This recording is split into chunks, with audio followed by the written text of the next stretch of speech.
Pues muy buenas tardes. Hoy en el canal Filoletras tenemos la suerte de contar con Iván López Rincón para hablar de filosofía de la psicología, marxismo, materialismo filosófico, crisis contemporánea de la subjetividad, con motivo de la publicación de su libro Esbozo de un análisis materialista de la psicología, Copresencias Editorial 2024. Hola Iván, bienvenido y muchas gracias por aceptar esta conversación. No, gracias a ti. Y antes de comenzar, voy a presentar brevemente a nuestro invitado. Iván López Rincón nació en Xalapa, Veracruz, es licenciado en Psicología por la Universidad Veracruzana y ha cursado estudios de maestría en Ciencia Política en la Universidad de Guadalajara. Durante su formación comenzó interesándose por el conductismo para posteriormente adentrarse en el estudio del marxismo y más tarde del materialismo filosófico de Gustavo Bueno, especialmente a través de la influencia de Juan Bautista Fuentes Ortega. Ese encuentro con el materialismo filosófico le llevó a replantearse tanto los límites del marxismo como el estatuto científico de la psicología y la propia naturaleza del psiquismo humano.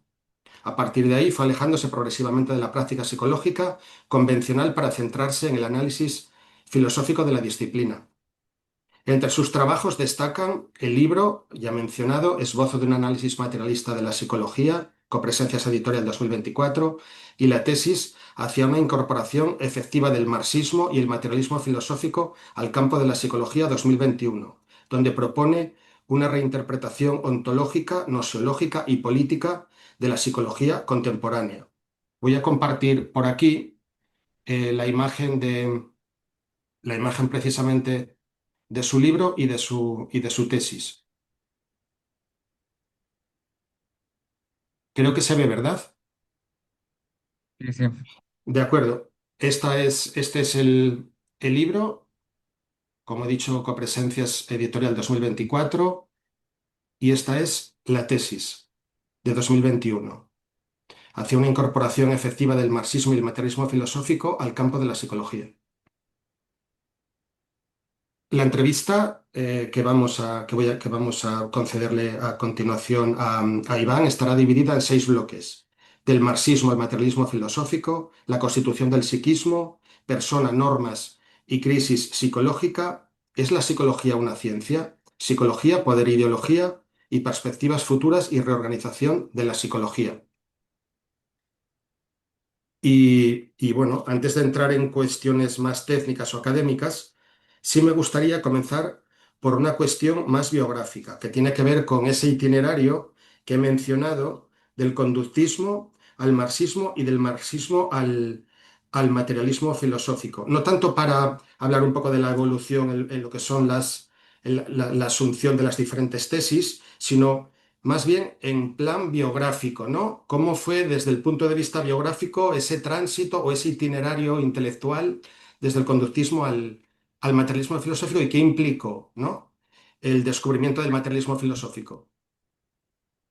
Claro, claro. Bueno, cuando yo ingreso a la Facultad de Psicología, en principio el conductismo se me presenta como la psicología, voy a decirlo así, más estable, por decirlo de alguna manera, ¿no? Es planteamientos muy claros, muy concreto, voy a decirlo muy mecánico, bastante sólido, pero al mismo tiempo conozco el marxismo por cuestiones de la vida, ¿no? Por fuera de la facultad, empiezo a leer de marxismo. Obviamente el marxismo da una perspectiva histórica, política, que evidentemente la psicología no proporciona por sus mismas cualidades. Y ya después, dentro de la Facultad de Psicología, conozco a José Arturo Herrera Melo, que es, bueno, voy a decirlo así, un discípulo de Gustavo Bueno. En alguna ocasión tiene la oportunidad de ir a la Fundación Gustavo Bueno a exponer su tesis doctoral. Y es por José Arturo Herrera Melo que conozco a Fuentes Ortega y que me adentro en el materialismo filosófico de Bueno, ¿no? Entonces Fuentes Ortega me empieza a dar respuestas a preguntas que yo tenía y que no encontraba precisamente por dónde buscar. Y creo que de Fuentes Ortega salto a Gustavo Bueno y ahí encuentro este sistema filosófico que me puede arrojar alguna luz en esta oscuridad de la psicología, ¿no? Entonces, un poco es el tránsito que voy realizando. De acuerdo.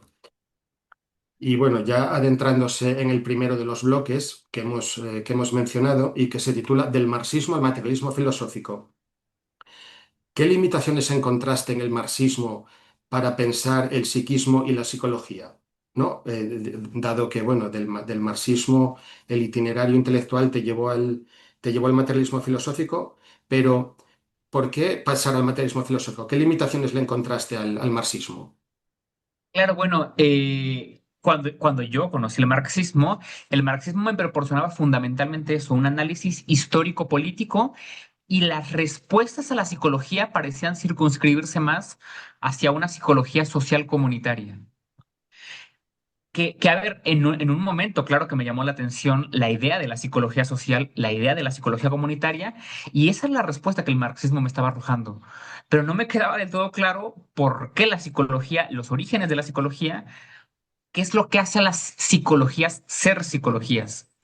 Entonces yo en un momento me conformo con esta respuesta de la psicología social, de contemplar elementos históricos y políticos por vía del marxismo. Pero ya el materialismo filosófico de Bueno, con Fuentes Ortega en particular, proporciona una teoría de la ciencia que ahí sí, desde la teoría del cierre categorial de Gustavo Bueno, que el marxismo no tiene una teoría de la ciencia como tal, puedo realizar un análisis sobre el estatuto nociológico de la psicología. Eso ya no lo tiene el marxismo, por ejemplo. El Ujú, marxismo tiene un cuerpo que es el materialismo histórico para analizar condiciones históricas, políticas, etcétera, pero no tiene una teoría de la ciencia. Entonces, no tengo desde el marxismo cómo realizar un análisis nociológico sobre lo que la psicología es. Y cuando veo por primera vez el análisis nociológico que está realizando Fuentes Ortega desde las coordenadas del materialismo de Bueno, entonces ya dejo de lado el marxismo para adentrarme en la filosofía de Bueno a encontrar estas respuestas. ujú, de acuerdo.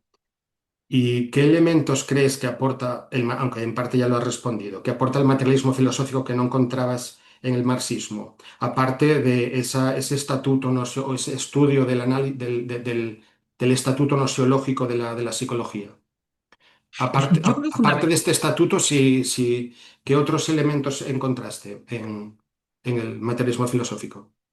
claro, yo creo que lo que resulta más potente respecto al marxismo es que cuenta con una teoría de la ciencia precisamente y evidentemente tiene otra concepción ontológica sobre lo que la materia es.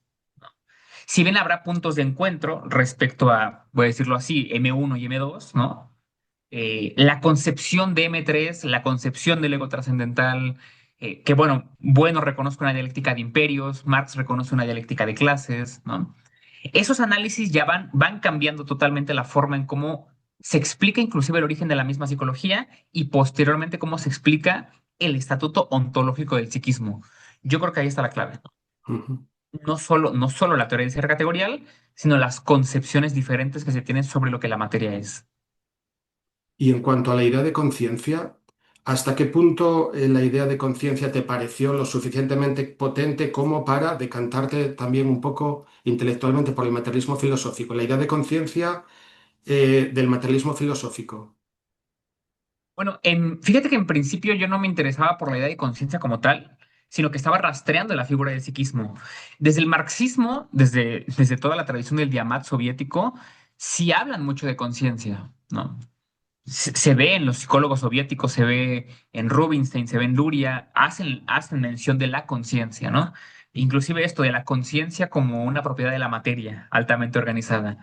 Y con el materialismo filosófico de Bueno, no aparece esa noción de conciencia. Es otra conciencia la que se maneja, ¿no? Una conciencia inclusive dentro de las dinámicas institucionales, dentro de la institución. Pero, pero yo creo que me atrajo más el rastreo del psiquismo que la figura de la conciencia, al materialismo de Bueno. Ujú.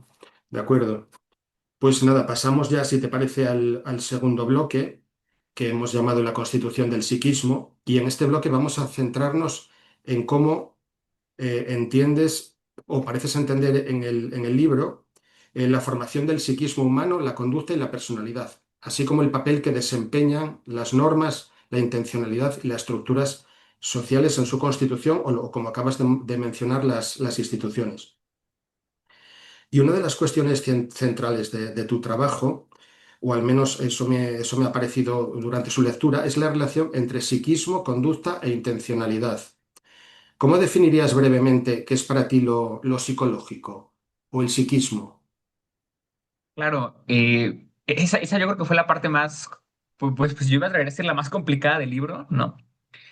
Porque lo que hago es tomar como punto de referencia a la hora de Fuentes, totalmente, ¿no? Y Fuentes no lo dice abiertamente. Fuentes nunca en ninguno de sus textos, hasta donde yo he leído, dice abiertamente, yo entiendo por psiquismo esto. Lo dice entre líneas y entonces es el análisis que yo realizo desde ahí. Y entonces Fuentes parece circunscribir el psiquismo a la capacidad de los organismos para discriminar y generalizar relaciones. Que por ejemplo en su artículo del 94 se intuye que esa es su concepción de psiquismo porque dice que el psiquismo queda refundido en las normas, ¿no? Inclusive en las sociedades cerradas, dice él, el psiquismo queda como desactivado. Entonces sí, parece que Fuentes está entendiendo que el psiquismo tiene que ver con capacidades discriminativas de una multiplicidad de relaciones contingenciales. Y ahí donde la norma lo recorte, pues se verá a sí mismo recortado el psiquismo. Entonces, este psiquismo, que es definido de una manera muy elemental, tiene que ver con esa capacidad, la posibilidad del organismo para discriminar y generalizar relaciones contingenciales, relaciones de posibilidad.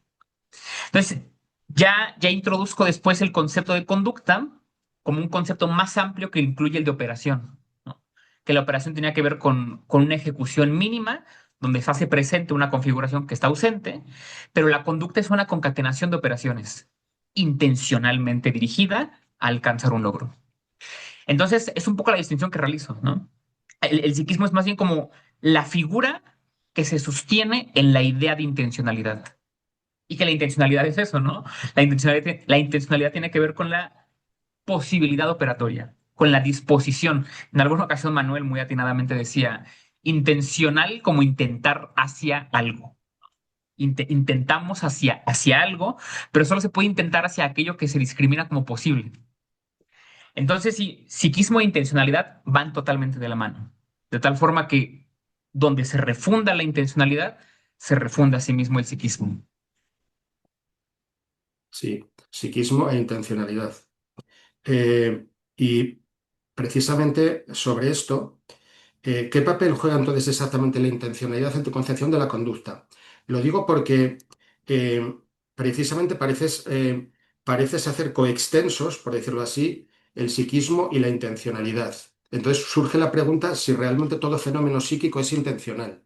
O sea, te lo pregunto porque en tu obra pareces definir la conducta a partir de la intencionalidad, pero hay fenómenos donde no está tan claro esa estructura de intencionalidad, ¿no? Como donde no está tan clara esa intencionalidad, como por ejemplo la ansiedad, ¿no? Ciertos trastornos alimenticios, muchos comportamientos compulsivos, depresión, etcétera. Eh, Parece claro que se trata de fenómenos psíquicos, sin embargo, ¿dónde está ahí la intencionalidad?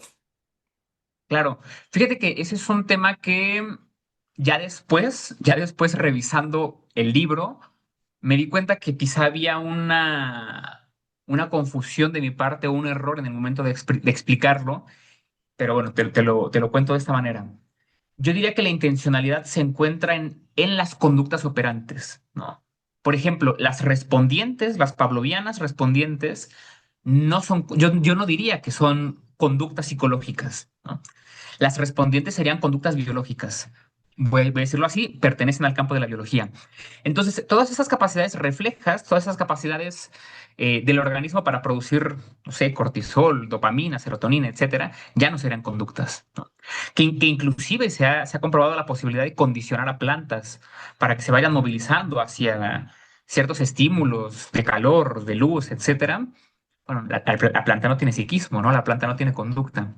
Entonces, mi propuesta es un poco esa, señalar que las respondientes, las conductas, por mucho que puedan parecer conductas, entre comillas, del organismo como reflejo, ¿no? En ese caso podríamos decir que la ansiedad más bien es una reacción del cuerpo y no una conducta como tal, son respondientes, ¿no? Sería una respondiente. Pero las operantes, ahí es donde vemos aparecer la intencionalidad. Dice Fuentes Ortega, de hecho, es en los organismos heterótrofos, aquellos que se tienen que desplazar precisamente para buscar su alimento, donde vemos el inicio del psiquismo y de la intencionalidad, ¿no? Porque es en ese desplazamiento donde se tienen que empezar a dar procesos de discriminación, de intencionalidad, de contemplar posibilidades en el desplazamiento para alcanzar el alimento. Entonces, sí, yo diría que en este caso la intencionalidad se circunscribe a lo que Skinner diría que son las operantes. la conducta, el proceso de discriminación y la conducta correspondiente. Hacia allá lo llevaría por ahora. Mm. Entonces, ¿sigues manteniendo esta especie de correlación entre psiquismo y conducta? Quiero decir, ¿el psiquismo es más amplio que las conductas operantes? Sí, Y vuelvo un poco al mismo ejemplo. En una depresión, por ejemplo, una ujú, depresión causada por un exceso de trabajo o porque la persona está sufriendo algún tipo de presión social, etcétera, o presión en el trabajo. Ahí estamos ante un fenómeno psíquico y un fenómeno psíquico, es verdad, causado por unas operaciones o una conducta operante, pero el psiquismo siempre es intencional. ¿Todo, claro, todo uy, fenómeno psíquico es intencional? sí, todo fenómeno psíquico sería intencional, ¿no? La cuestión es que habría que, y es una muy buena pregunta porque, por ejemplo, en el caso de la depresión, diríamos que atraviesan diferentes campos, voy a decirlo así, científicos, ¿no? La depresión atravesará una dimensión biológica, la depresión atravesará una dimensión psicológica y la depresión atraviesa una dimensión social, política, ¿no? Entonces, a ver, claro, la persona que está deprimida, podemos decir que hay una dimensión biológica en su depresión. Quizá cambios a nivel corporal, segregación de ciertas sustancias, etcétera, ¿no? Claro que hay una dimensión política. La cuestión es, ¿cuál es la dimensión psicológica en la depresión del individuo? Porque toda su depresión como gran fenómeno se encuentra atravesado por múltiples factores. Y no todos los factores son psicológicos, ¿no? No todos los factores le competen al campo de la psicología. ¿A qué factores de la depresión le competen al campo de lo psicológico? Pues solamente aquellos donde el organismo opere. Solo aquellos donde el organismo eh, emite una conducta, emite una operación, tenga una intencionalidad para operar. Pero claro, habrá dimensiones de la depresión que ya no serán psicológicas, ¿no? Que estarán de por medio, sin duda, pero ya no serán propiamente psicológicas. Sí, hay un artículo de Gustavo Bueno, creo que es del año 1995, donde habla de la posibilidad de una psicología noemática. Y tengo la impresión de que aquí define lo psíquico o pone la característica específica de lo psíquico en la apoteticidad. Apoteticidad, y no tanto en la intencionalidad, sino en la apoteticidad. ¿Esto qué quiere decir? Relaciones a distancia, relaciones que no se limitan a relaciones paratéticas o de contigüidad o fisiológicas. Es verdad que las conductas respondientes, como has dicho, entrarían ya dentro del campo de lo fisiológico, pero Gustavo Bueno, tengo la impresión de que, al menos en este artículo, considera psicológico aquello que se puede vincular con la apoteticidad. Por ejemplo, en el caso de la depresión, si está causada no tanto por una serie de procesos fisiológicos, una alteración hormonal a nivel de neuronas, etcétera, sino por el hecho de que esa depresión tenga que ver o esté relacionada con relaciones apotéticas a distancia, donde el sujeto percibe a distancia, imagina a distancia, hace planes a distancia, etcétera, y se ha roto ya esa conexión causal paratética, entonces ahí podríamos hablar ya de lo psíquico. Cuando y en ese caso, tengo la impresión de que para Gustavo Bueno la depresión, si se puede poner en conexión con un contexto social, político, etcétera, sí sería un fenómeno psíquico. Otra cosa sería que esa depresión estuviese causada por una alteración en el organismo, etcétera, y pudiese explicarse exclusivamente a través de esas alteraciones. Pero en el caso de que se pueda poner en correlación apotética con elementos del entorno, estaríamos ante un fenómeno psíquico. No sé qué te parece esta explicación. No, no, creo que estoy de acuerdo. Y de hecho no me parece que sean excluyentes la concepción del psiquismo a partir de la apoeticidad y de la intencionalidad, porque al final el individuo solo puede tener intencionalidad en aquellas relaciones que establece a distancia, ¿no? Es decir, justamente eso, tiene que desplazarse, tiene que haber una distancia entre lo que el individuo es y su operación. Entonces, me parece que la intencionalidad y el concepto de lo apotético quedan perfectamente vinculados. Pero fíjate que yo sí seguiría tal vez señalando que no, ¿cómo decirlo? Ahora sí establecer las discontinuidades entre las conductas de los individuos, ¿no? Y las diferentes dimensiones que lo atraviesan.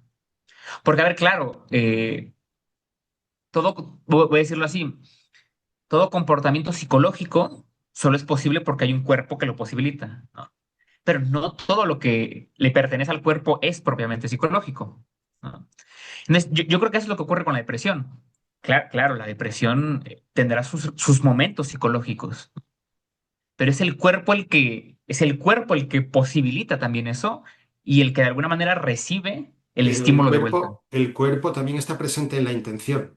Quiero Claro, decir, claro. cuando hablamos de intención, siempre hay detrás un correlato que no se reduce al correlato fisiológico correspondiente en la área del cerebro correspondiente, pero también hay un correlato fisiológico en la intencionalidad, sin que eso signifique que la intencionalidad se reduce a ese correlato neuronal o en esa zona del cerebro. Pero bueno, simplemente la idea, la pregunta un poco es esta, hilando un poquito fino, si son coextensos lo psíquico y lo intencional. Era esta un poco la pregunta. Sí, sí, claro. Ahora sí que intencionalidad y psiquismo van totalmente de la mano. Ahí donde se pierda intencionalidad, diríamos, se va perdiendo el psiquismo. Vale, de acuerdo. Bueno, siguiendo un poco con este hilo y tratando de delimitar un poco el campo de lo psíquico, en algunos momentos de la obra pareces aproximar mucho psiquismo y conciencia, ¿no? Pareces presuponer que todo fenómeno psíquico, en cuanto intencional, es un fenómeno consciente, del que el sujeto es consciente, puesto que hay una intencionalidad de que el sujeto es consciente y que proyecta esa intencionalidad conscientemente. Sin embargo, parecen existir hábitos, sesgos, patrones inconscientes, muchos de ellos adquiridos en nuestra infancia o en nuestra historia de aprendizaje, que influyen claramente en nuestra conducta. ¿Dirías entonces que el psiquismo excede la conciencia? O sea, que hay fenómenos psíquicos que no son conscientes, o todo fenómeno psíquico es consciente. Fenómenos psíquicos que no son conscientes. Claro, sin que la gente que lo escuche piense que hablamos de la conciencia como la entiende el psicoanálisis, ¿no? En alguna parte del libro menciono que, es la forma más, pues más simple que se me ocurrió expresarlo. En algún momento del libro explico que no en todo momento estamos eh, en plena atención discriminativa generalizada de cada cosa que ocurre, ¿no? Claro, claro que tiene que llegar un momento donde hayamos, voy a decirlo así, dominado el proceso de discriminación según las veces que hemos estado expuestos a ese elemento, ¿no? Una persona que sabe andar en bicicleta no está discriminando cada movimiento que realiza, ¿no? Una persona que escribe a mano no está discriminando cada trazo que está realizando. Inclusive que estamos hablando, bueno, no estamos en cada momento discriminando todas las posibles relaciones, ¿no? Hay un momento donde se alcanza la estabilidad, puedo decirlo así.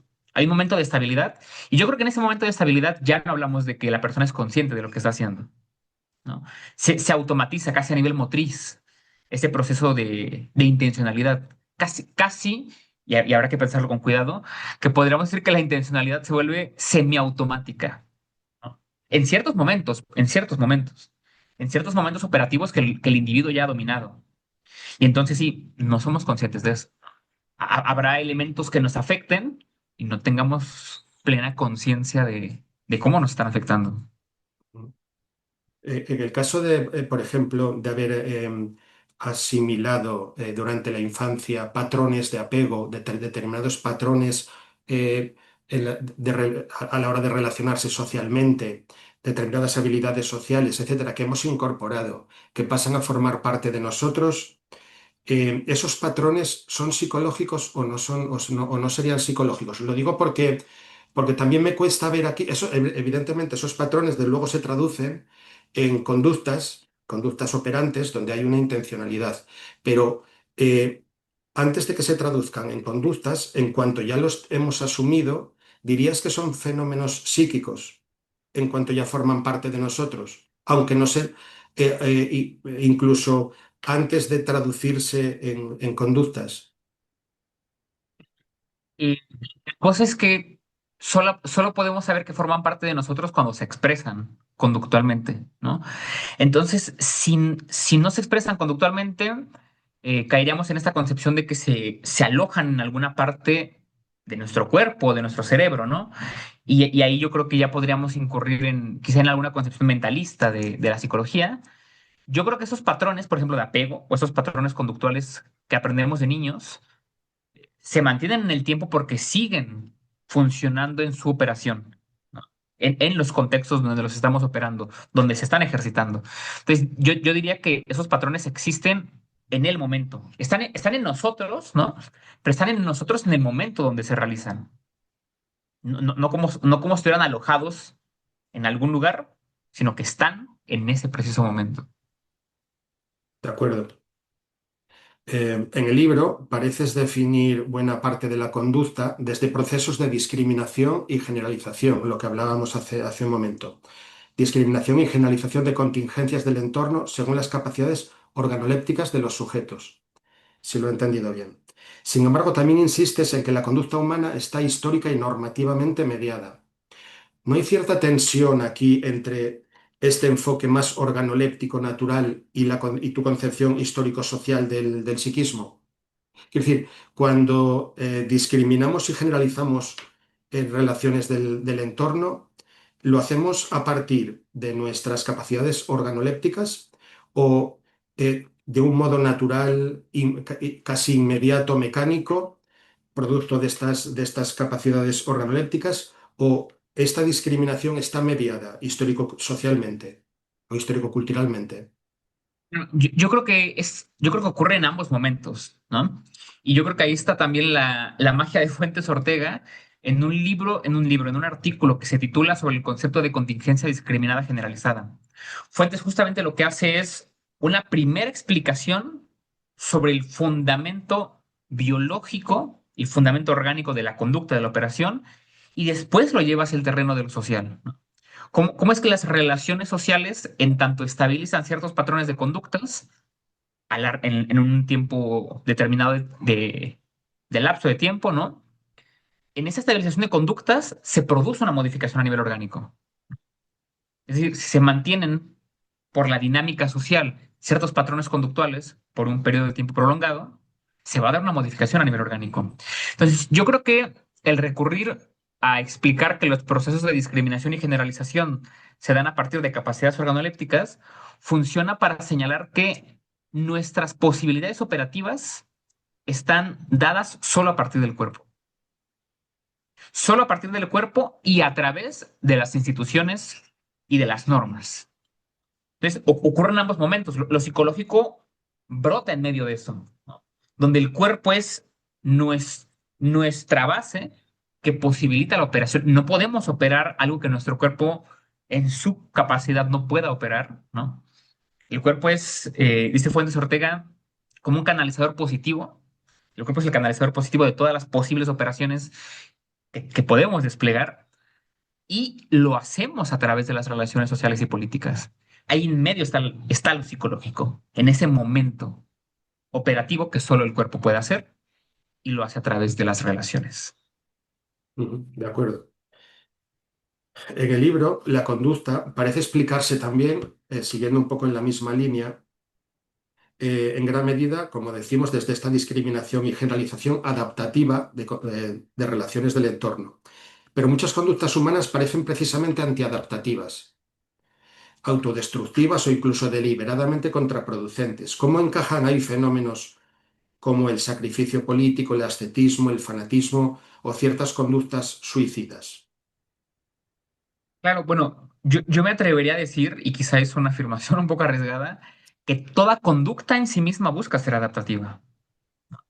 Es decir, toda conducta en cuanto tal busca una adaptación. Ahora, que los criterios de desempeño, según el contexto donde nos encontramos, que los criterios normativos eh, marquen otras pautas y nuestra conducta que busca ser adaptativa no se ajuste a esos criterios, por ahí está el problema, ¿no? Pero inclusive la persona que vive en condición de calle, que busca algo, que busca drogarse, busca una forma de adaptación, ¿no? Quizás se siente ansioso y consumiendo cierta sustancia disminuye su ansiedad, su conducta es adaptativa, ¿no? Claro, a ver, según ya las normas institucionales, evidentemente está incurriendo en delitos o lo que sea, pero toda conducta yo creo que pretende ser adaptativa en ese sentido. Y ahora, claro, habrá individuos que ya estén dentro de las dinámicas normativas, sociales e institucionales, cuyas normas les exijan desempeñar ciertas conductas que vayan inclusive de la preservación de su cuerpo, ¿no? Actos suicidas, dinámicas de guerra, de terrorismo, etcétera. Pero bueno, ahí ya diríamos que la norma se coloca por encima de la voluntad de la preservación del cuerpo del individuo, ¿no? Ahí ya, voy a decirlo así, su voluntad queda subsumida en la norma. Casi que diríamos la intencionalidad queda subsumida en la norma, ¿no? Su psiquismo se desactivaría. Yo me atrevería a decir que hay una especie de desactivación del psiquismo ahí donde la norma se impone como la única vía. Pero Bueno, ya tú me dirás qué piensas. Sí. yo ahí veo quizás creo entrever como dos posibles problemas.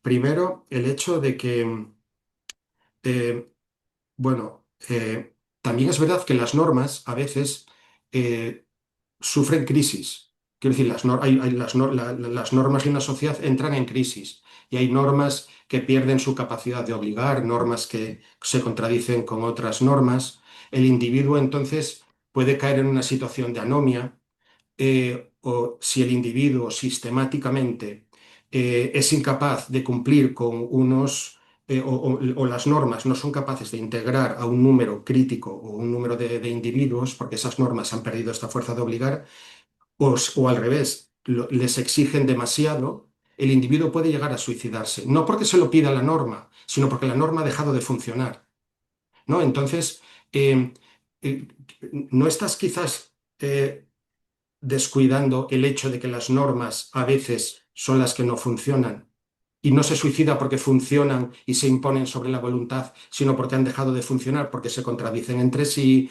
hay una crisis de valores, etcétera. ¿Puede ser esto? Bueno, claro, ¿no? Yo creo que es la figura que Fuentes Ortega distingue como conflicto de normas, ¿no? Ahí donde donde los fines, planes y programas sean incompatibles entre sí, ahí donde hay una pluralidad de normas que entran en contradicción entre sí, yo me traería, el individuo queda flotando, ¿no? Las estructuras normativas fallan, pero fallan en su capacidad para dirigir normativa y moralmente a los individuos, ¿no? El individuo entra en ese conflicto de normas, el individuo queda al margen de una estructura normativa sólida que lo sostenga. Y yo creo que quienes se suicidan son esos individuos flotantes. No se suicida el individuo que está dentro de una estructura normativa en el compromiso con la estructura normativa, ¿no? Se suicida el individuo que ha quedado flotando, que ha quedado al margen de la pluralidad de estructuras normativas, ¿no? Diríamos que que la norma falló. Híjoles, pues yo no sé si podríamos decir que la norma falló. Lo que falla es el proceso de, de inserción del individuo a la norma, ¿no? Pero las Porque, normas, pero cuando hay una crisis institucional, las normas sí pueden fallar. Además, no solo eso, sino que eh, a veces las normas, quiero decir, cuando el sujeto se suicida, también se puede suicidar porque las normas, por lo que sea, exigen demasiado al individuo, ¿no? Casos en los cuales las normas, el individuo asume las normas son tan exigentes, trabajar 18 horas al día, eh, no descansar, sacrificarse por la empresa, etcétera, etcétera. Durante un día, otro día, meses, años, cuando las normas son demasiado exigentes, también pueden llevar al suicidio, que también es una forma en la que las normas han dejado de funcionar de un modo, eh, de un modo funcional para los sujetos, para los individuos, ¿no? Entonces, no hay ahí también otra posibilidad que hace que los sujetos se suiciden. Quiero decir que no solo los individuos flotantes se suicidan, no solo se suicidan los individuos donde las normas les exigen el suicidio, ¿no? Por ejemplo, los kamikazes durante la guerra, sino también en aquellas situaciones donde la norma no prevé que el individuo se pueda suicidar, pero le exige tanto que el individuo, llevado del estrés, llevado de la desesperación de no poder cumplir continuadamente por ese nivel de exigencia, se termina suicidando. ¿No es esta también una posibilidad? A ver, esa es una, esa es una muy buena pregunta. Respondo algo que mencionaste antes y Ujú. ahorita vuelvo con esa. Yo creo que la norma en sí misma como norma no falla, sino en su confrontación con otras normas, ¿no? Es decir, estos conflictos institucionales aparece como un conflicto porque hay otro plan u otro programa político que puede obstaculizar su progreso, ¿no? Partidos políticos, grupos sociales, movimientos, expresiones culturales. Al final hay un conflicto de normas. La norma falla en su obstáculo, ¿no? Donde se obstaculiza, ahí hay un fallo. Ahora, esto que comentas me parece muy profundo y te soy muy honesto, no creo tener la respuesta porque mm, por ejemplo, en algún momento Fuentes, y remito a Fuentes porque al final es con quien trabajo, ¿no? Fuentes Ortega señala que, por ejemplo, en las sociedades cerradas, ¿no? Las sociedades que él llama prehistóricas, dice él, el psiquismo está refundido. No hay psiquismo eh, humano, dice Fuentes Ortega. Hay un psiquismo zoológico genérico en los animales. Cuando aparecen las sociedades prehistóricas cerradas, el psiquismo se refunde, dice Fuentes Ortega. Y esto que dices es muy interesante porque nos llevaría a pensar, el individuo dentro de estas sociedades cerradas no presenta conflicto, por ejemplo. Si la norma exige demasiado, si la norma es muy imponente, muy exigente, un individuo en una sociedad cerrada se podría suicidar. Híjoles, honestamente no lo sé, ¿no? Porque según, si seguimos la tesis de Fuentes, no tendría que suicidarse el individuo, o al menos esa parece ser la conclusión, porque no hay conflicto de normas en una sociedad cerrada. No hay conflicto. En una sociedad cerrada, de concatenación cerrada, con unas estructuras normativas muy fijas y muy firmes, no tendría que haber un conflicto de normas. Por lo tanto, no tendría que haber un suicidio. Pero no lo sé, ¿no? Sí. Y es muy interesante Te lo que comentas. planteo, te planteo otra posibilidad. El sociólogo Robert Merton, eh, analizando el fenómeno de la anomia, distinguía entre varias posibilidades en que el individuo puede insertarse mejor o peor en la norma, ¿no? En función de los medios y de los fines. A partir de los medios y de los fines, distinguía como varios tipos de inserción o de ausencia de inserción, ¿no? Entonces, él hablaba de situaciones en las cuales el sujeto, en una situación normal, tiene los medios y asume los fines, ¿no? El comportamiento canónico, normativo. Situaciones en las cuales eh, asume los fines, pero no tiene los medios. En ese caso, cuando no tiene los medios, no porque haya un conflicto de normas, sino porque no tiene los medios para alcanzarlo. Esto puede dar lugar a fenómenos donde el individuo delinque para conseguir esos fines por medios ilegítimos, o simplemente el individuo se puede apartar de la sociedad, puede delinquir, puede caer en una situación de anomia precisamente porque no es incapaz de cumplir esos fines, ¿no? Entonces termina por desvincularse de ellos, ¿no? Y luego, bueno, habría situaciones en las cuales el sujeto encuentra como un fin propio tratando de cambiar esos fines, etcétera, etcétera, ¿no? Pero hay distintas posibilidades. ¿Por qué digo todo esto? Digo todo esto porque también parece que también habría situaciones donde el sujeto, las normas funcionan, el sujeto las asume, pero el sujeto no puede cumplirlas, porque no cumple los medios por su posición social, etcétera. Ahí también hay un problema de inserción, pero no porque las normas fallen, no por un problema normativo, sino porque el sujeto no tiene los medios, excepto que tú encuentres aquí quizás que se está ejercitando algún conflicto normativo, que puede ser también, no lo sé. Sí, claro, claro. Te digo, me resulta complicado de rastrear eso porque en el análisis antropológico, psicológico, antropológico, ¿no? Todo conflicto del individuo debería ser un conflicto normativo, del conflicto humano, ¿no? Un conflicto del individuo que brota en medio de la pluralidad normativa. Ahora, si el individuo está comprometido con una estructura normativa y esa estructura normativa le genera un conflicto, habría que rastrear por qué está generando ese conflicto, ¿no? Sin incurrir en explicaciones metafísicas, ni mucho menos, sino Sí, genuinamente rastrear. como te he dicho, por falta de medios, por ejemplo, ¿no? Porque imagínate, el fin es, eh, pues, escalar en la sociedad, ¿no? Mm. En el ascensor social de la sociedad, poder ser una persona de éxito, poder llevar una vida relativamente de éxito junto con los demás. Asumes esa finalidad, pero vives en un barrio paupérrimo, sin ningún tipo de recurso, de servicios, sin posibilidades de formarte y de escalar socialmente, ¿no? Entonces, por un lado, has asumido ese fin, pero eres incapaz de cumplirlo. ¿Ahí hay algún conflicto normativo? Yo creo que sí hay un conflicto normativo porque ya en este ejemplo que pones, ya estamos dentro de una sociedad con múltiples estructuras normativas, ¿no? Tan múltiples que precisamente una dimensión de ellas plantea una noción de éxito, pero las estructuras normativas objetivas e institucionales no le proporcionan los medios para alcanzarlo, ¿no? Ahí me atrevería a decir que sí es un problema de conflicto de normas, porque al final cada persona lo podría resolver de diferentes maneras. Habrá personas que digan, pues me conformo, ¿no? Habrá personas que digan, ¿saben qué? Estoicismo o me vuelvo epicúreo y vivo una vida muy sencilla, muy elemental y renuncio a la idea de éxito, ¿no?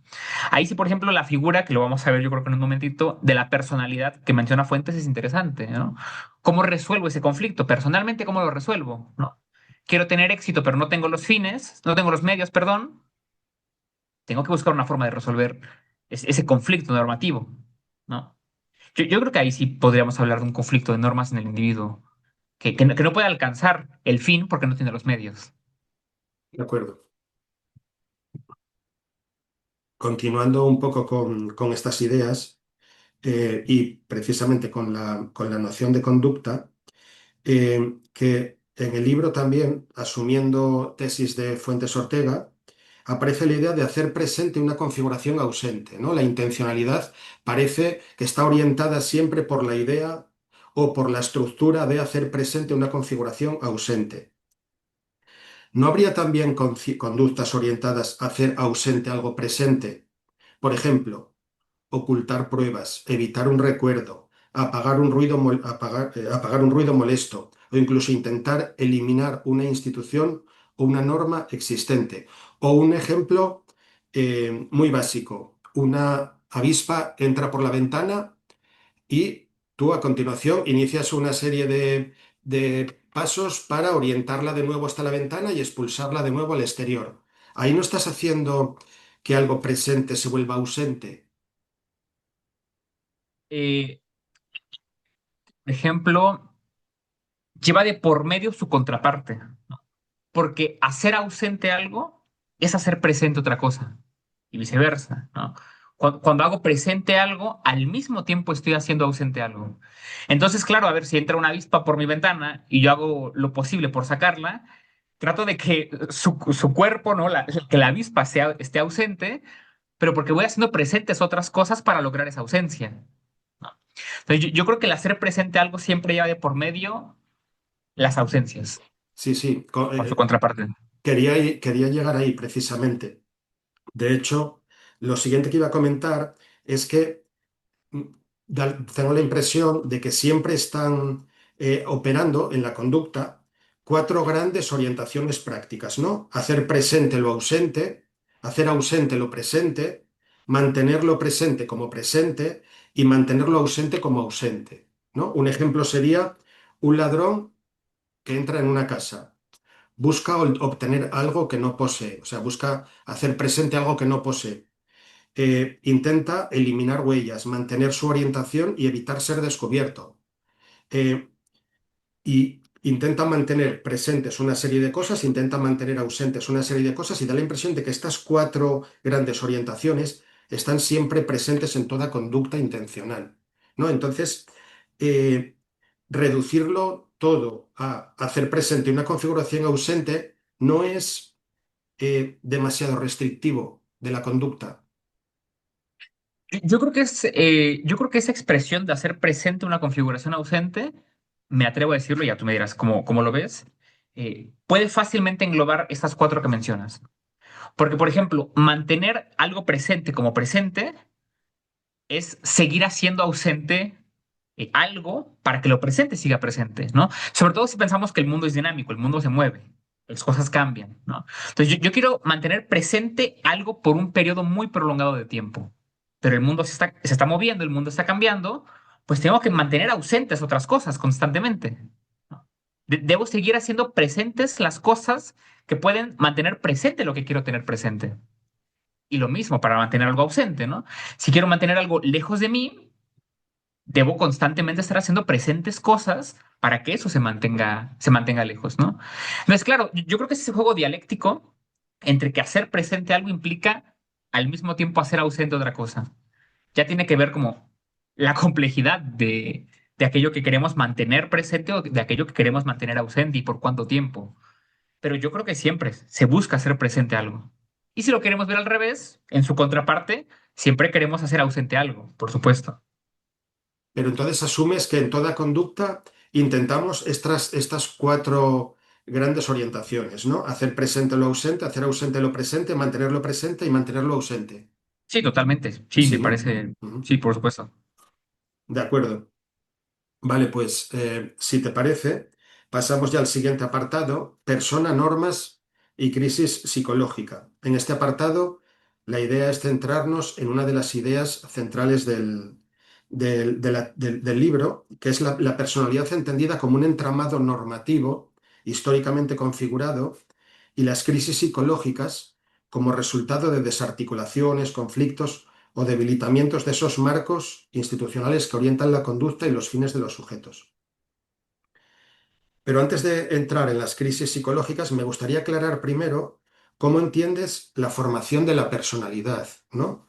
¿Cómo surge exactamente la personalidad dentro de tu planteamiento y qué papel desempeñan en ella las normas, los arquetipos, los planes colectivos? Y seguramente aquí iría lo que has comentado de de la refundición, ¿no? En las instituciones, precisamente. Claro. Bueno, esa es una pregunta muy, muy compleja, muy amplia, ¿no? Fuentes, voy a recurrir nuevamente a Fuentes Ortega. Fuentes Ortega utiliza la figura de una estructura morfosintáctica, dice él, ¿no? Y la norma es una estructura morfosintáctica. Y morfosintáctica porque el individuo es susceptible de ocupar una diversidad de posiciones al interior de las normas. Dice Fuentes Ortega que las normas empiezan a surgir cuando aparece el campo antropológico, particularmente con la casa mayor. Y dice Fuentes Ortega, las normas tienen dos cualidades, las de decirnos cómo producir y usar algo, ¿no? Todo lo que hemos fabricado tiene una norma de por medio, de uso y de fabricación, pero también para instaurar o mantener relaciones sociales de producción. O sea, al mismo tiempo que producimos, debemos reproducir esa producción, sin duda. Fuentes Ortega introduce la figura de la norma y entonces las sociedades empezarán a construirse en torno a esas estructuras normativas, también como posiciones que podemos ocupar, y la norma también nos dirá en qué momento estamos incumpliendo aquello que está planteando la misma. Fuentes recurre, por ejemplo, en su libro, en el único libro que tiene Fuentes Ortega, a un economista que se llama Karl Polanyi, para explicar que con el surgimiento del capitalismo, de la revolución industrial, las sociedades se rompen, se abren y dan paso a un intercambio de mercancías a nivel global nunca antes visto. Eso nos da paso también a acceder a una multiplicidad de estructuras normativas que antes no conocíamos. Entonces, Fuentes Ortega menciona que, por ejemplo, la figura de la persona es una figura que tenemos que entender como aquello que ha de ser construido a partir de una exterioridad. Claro, la persona se construye a partir de exterioridades. Y las exterioridades ya en estas sociedades históricas, civilizadas, serán las exterioridades institucionales, normativas. La persona se apropiará de esas exterioridades. Y fíjate que es curioso porque en su artículo del 94, donde habla sobre el conflicto de normas, Fuentes no aclara qué entiende por personalidad como tal. Parece que en su artículo del 94 Fuentes dice que la personalidad es la sumatoria de los arquetipos normativos por donde transitamos. Así se entiende en ese artículo, ¿no? Bueno, la personalidad como aquella suma de los espacios y arquetipos normativos por donde el individuo ha transitado. Pero tiene un artículo poco conocido del 2006 donde redefine el concepto de personalidad y que es con el que yo me comprometo. Y él dice que la personalidad más bien tiene que ver con cómo el individuo resuelve las asimetrías o los conflictos normativos en el entramado social donde se encuentra. De hecho, dice Fuentes, ya no es solo la suma de los arquetipos normativos, sino la forma de resolver, la forma particular de resolver los conflictos al interior de la sociedad de referencia. Entonces, bueno, la persona como una figura inacabada, como una figura que se va formando constantemente a partir de las exterioridades, que también se siguen transformando porque siguen incrementando los fines, los planes, los programas políticos, pues entonces la persona tendrá que irse apropiando de eso y estructurará su persona, después diremos su personalidad, como esas formas resolutivas que esta persona tiene para resolver las asimetrías. Entonces, la personalidad podríamos entenderla quizá de esa manera. De acuerdo. No sé si lo he entendido bien, pero eh, ¿no hay ahí un cierto individualismo, quizás? Quiero decir que en sociedades fuertemente estructuradas, sociedades fuertemente corporativizadas, donde hay unas normas que ciñen a los individuos a a un determinado clase, estatus, a un determinado estamento, etcétera, donde esos individuos nacen en un estamento, son educados según ese estamento, eh, se les imponen unos arquetipos, por decirlo así, no supera eso, no desborda eso a la capacidad del sujeto para asumir o no asumir unos arquetipos u otros arquetipos. Es que la idea es precisamente que el individuo está expuesto a una multiplicidad de arquetipos, ¿no?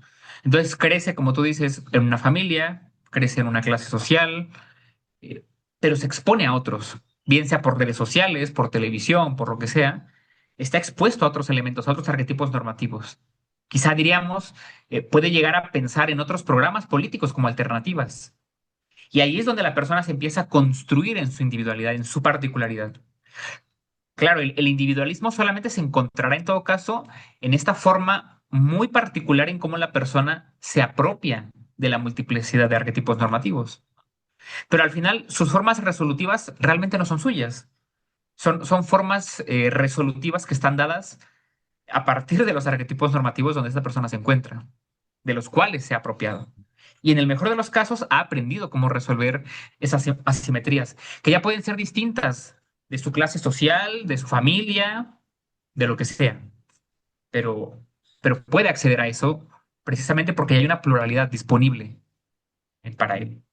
Pero esa pluralidad disponible no es exclusiva más bien de determinadas sociedades y no de otras sociedades donde los sujetos están más atados a su estamento, por ejemplo, y donde no tienen ese acceso, o mejor dicho, no tienen ningún tipo de posibilidad en términos materiales de acceder a unos determinados o de romper unos determinados moldes, reglas, normas, etcétera, y, y además la educación que reciben, educación reglada y no reglada, todas las normas e instituciones que le envuelven durante su crecimiento, etcétera, le mantienen en, en unos determinados arquetipos que definen la personalidad de esa persona. O sea, en cuanto el individuo biológico queda refundido con esos arquetipos normativos y esos arquetipos además que para esa persona concretamente en ese tipo de sociedad no tiene esa capacidad o esa pluralidad de arquetipos o la posibilidad de construir otros arquetipos. Lo digo porque las sociedades, es verdad que hay sociedades donde existe esa pluralidad de arquetipos, pero hay otras sociedades donde no parece funcionar esa pluralidad de arquetipos y donde el sujeto no tiene esa posibilidad de construir o construirse a sí mismo moviéndose de un modo más o menos flexible en esas asimetrías, en esas incongruencias entre arquetipos. No sé si me explico. Bueno, igual, si te entendí bien, te respondo de la siguiente manera. Yo creo que materialmente, efectivamente, la inmensa mayoría de las personas en el nivel material, en el nivel de los recursos materiales, no cuentan con las capacidades resolutivas de los conflictos, ¿no? Lo cual no implica que no estén expuestos a esas pluralidades normativas, aunque sea en un terreno discursivo o un terreno ideológico, ¿no? Por decir algo, una persona en condición de pobreza extrema en México no tiene los medios, evidentemente, y muy probablemente en muchas generaciones no puedan salir de la condición de pobreza extrema en la cual se encuentran. Lo cual no implica que si no tienen una televisión, por ejemplo, no están expuestos a otras formas normativas de concebir la vida. Tal vez ven algún programa de televisión con aspiraciones políticas, con aspiraciones de riqueza, tal vez tienen acceso a un programa de Estados Unidos donde se insertan en una lógica cultural estadounidense, tal vez ven un programa de personas de Rusia, de Alemania, de otra cosa, ¿no? Esa es la pluralidad de la que hablo. Cuando la persona mexicana, cuando la familia mexicana en condición de pobreza extrema ve una telenovela estadounidense o una telenovela de la India y ve cómo esas personas tienen otras formas de vida, resuelven sus problemas a su manera, entonces esta familia mexicana puede llegar a contemplar esa forma resolutiva como una alternativa. No digo que la alcance. Y si no la alcanza porque no tiene los recursos, ahí está precisamente el conflicto, ¿no? ¿Qué es lo que tengo? ¿Qué es lo que soy? ¿Dónde estoy? Pero ¿qué es lo que observo a la distancia que otras personas tienen y quisiera tener probablemente eso, ¿no? Ahí está el conflicto de normas. ¿Cómo resuelvo esta asimetría entre lo que tengo, donde estoy y aquello que quiero obtener? Muy probablemente no lo puedan alcanzar por los medios, porque como bien dices, ¿no? No tienen los recursos, no tienen las herramientas materiales para poderlo resolver, pero yo me atrevería a decir que la inmensa mayoría de las personas en las sociedades actuales están expuestas a esa pluralidad normativa, ¿no? Por ejemplo, yo digo rápidamente, ¿no? Yo nunca he viajado, por ejemplo, a China o a Japón, pero veo el estilo de vida que tienen y me parece muy atractivo el estilo de vida que tienen. En el imaginario, quizá en un imaginario colectivo. Y en algún momento quizá yo podría decir, se me antoja esa vida, ¿no? La comparo con mi vida en México y digo, se me antoja ese estilo de vida, se me antojan esas tradiciones. El Claro, no, problema no es tengo que los tengo la impresión recursos, de que pero estás tomando como referencia precisamente nuestras sociedades, ¿no? Nuestras sí, sí, sociedades sí. democráticas, y donde sí realmente, precisamente, han surgido esta posibilidad entre distintos tipos de religión, distintos líderes políticos, distintas formas de vida, etcétera. Yo estoy pensando más bien en sociedades donde los individuos tienen o han asumido una suerte de pensamiento de grupo, pensamiento de clase, pensamiento estamental, donde no se plantean esas posibilidades, porque tengo la impresión de que estás hablando del individuo moderno, donde surge precisamente algo parecido a Bien. esa individualidad, porque el sujeto siempre está inserto en grupos, diferentes clases, etcétera. Em, pero a donde quiero llegar es a si pareces, si en el fondo lo que estás diciendo es que la psicología solo surge cuando surge algún tipo de individualidad. Es decir, un sujeto que tiene o que mantiene un pensamiento de grupo, grupal, gregario, donde prácticamente piensa de un modo grupal, moral, ahí no hay psicología. Bueno, yo creo que acabas de dar la clave. Claro, en estos individuos gregarios, ¿no? De estamentos, de sociedades cerradas, no hay psicología. No hay psicología, ¿no? De hecho, yo creo que justamente por eso Fuentes Ortega señala que la psicología brota en la segunda mitad del siglo XIX, donde ya esos grupos, esas sociedades de grupos, de comunidad, empiezan a desaparecer. No digo que no sigan existiendo, seguramente siguen existiendo, ¿no? Pero en esas sociedades, por ejemplo, ya la psicología como institución no tiene cabida. No, El no, no, individuo en el perdón, grupo, no me refiero a la sí, psicología como institución, no, sino si me refiero al psiquismo humano. sí, sí, sí, al psiquismo, sí, claro, claro, al psiquismo humano no tiene, suena quizá una tesis muy drástica, ¿no? No habría psiquismo humano en estas sociedades cerradas. O al menos como yo lo planteo, que es la continuación de Fuentes, su psiquismo estaría refundido. No desactivado, refundido totalmente. Es decir, no habría atisbo de psiquismo en una sociedad de esta naturaleza. El concepto de refundición eh, me choca un poco el modo como lo utilizas, porque tengo la impresión de que la refundición ocurre siempre. Siempre nuestra individualidad biológica, el sujeto biológico, está refundido en las instituciones, queda refundido en las instituciones y de ahí surge precisamente la personalidad.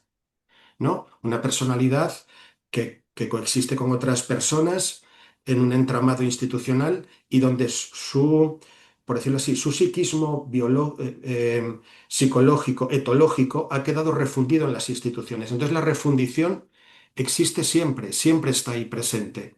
No es que sea algo exclusivo de las sociedades cerradas, sino que nosotros en las épocas actuales, donde podemos hablar de un cierto individualismo, ahí también hay refundición. De hecho, nosotros seguimos formando parte de grupos, clases, etcétera, y estamos siempre, por decirlo así, subsumidos en ideologías, mitos, eh, propaganda política, etcétera, precisamente porque ha habido esa refundición. No sé si estás de acuerdo con esto. Sí, sí, sí, estoy totalmente de acuerdo. Yo creo que la distinción más clara sería en que, a pesar de que hay refundición, hay alternativa, ¿no? Sea para plantearlo de otro modo, en las sociedades cerradas no hay alternativas. Y ahí donde no hay alternativas, ahí donde no haya posibilidad de discriminar una multiplicidad de opciones, se refunde el psiquismo, se refunde la intencionalidad. Ahora, ¿estamos refundidos actualmente? Sí, totalmente. Solamente que a pesar de que estamos refundidos, contemplamos una diversidad de alternativas normativas que más o menos podemos ir discriminando como posibles, a las cuales adscribirnos, ¿no? Eso es lo que tendría, en todo caso, la característica del individuo en la sociedad actual en comparación con las sociedades cerradas. De acuerdo. Pues continuando con este bloque sobre la persona, las normas, etcétera, ¿cómo surgen exactamente las crisis de personalidad dentro de tu planteamiento? Aunque sobre esto ya hemos hablado a propósito del conflicto normativo. ¿Cuál sería el mecanismo fundamental que produce estas crisis de personalidad?